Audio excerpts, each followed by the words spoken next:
ನಡೆದ ಶೋಭಾಯಾತ್ರೆ ಒಂದು ರೀತಿಯಲ್ಲಿ ಭಕ್ತಿಭಾವದ ಶಕ್ತಿಯ ಸಂಗಮದಂತೆ ಇತ್ತು. ಇವತ್ತು ಬೆಳಿಗ್ಗೆ ಸುಮಾರು 6 ಗಂಟೆಯಿಂದಲೇ ಚಿಕ್ಕಮಗಳೂರು ಜಿಲ್ಲೆ ಮತ್ತು ರಾಜ್ಯದ ವಿವಿಧ ಭಾಗಗಳಿಂದ ದತ್ತಮಾಲಾಧಾರಿಗಳು ಬಂದು ದತ್ತಪಾದುಕೆಯ ದರ್ಶನವನ್ನು ಪಡೆದಿದ್ದಾರೆ. ಬೆಳಗ್ಗೆಯಿಂದ ಗಣಹೋಮ ಮತ್ತು ದತ್ತಾತ್ರೇಯ ಹೋಮ ಸಾಂಗೋಪಸಾಂಗವಾಗಿ ನಡೀತಾ ಇದೆ. ನಾವು ಈಗಲೂ ಹೇಳೋದಿಷ್ಟೇ, ಇಸ್ಲಾಮು ತನ್ನ ಮೂಲ ಸ್ವರೂಪವನ್ನು ಬದಲಾಯಿಸ್ಕೊಳ್ಬೇಕು.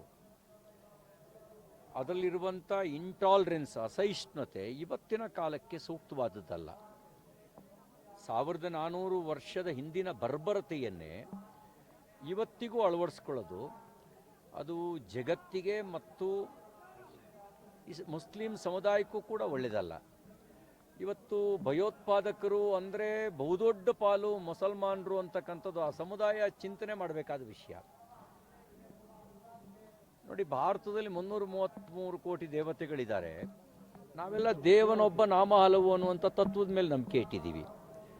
ಹೆಚ್ಚು ಅಂದರೆ ಇಲ್ಲಿ ಜಗಳ ನಡೆದೀತು, ಅದನ್ನು ಮೀರಿದ ಭಯೋತ್ಪಾದನೆ ಇಲ್ಲ. ಆದರೆ ಮುಸಲ್ಮಾನರೇ ಇರೋ ಕಡೆಗೆ ಒಬ್ಬನೇ ದೇವರು ಅಲ್ಲ, ಪ್ರವಾದಿಯೂ ಒಬ್ಬರೇ, ಮೊಹಮ್ಮದ್ ಪೈಗಂಬರು. ಆದರೂ ಒಬ್ಬರನ್ನೊಬ್ಬರು ಬಾಂಬ್ ಹಾಕಿ ಕೊಲ್ತಾರೆ. ಯಾಕೆ ಹೀಗೆ?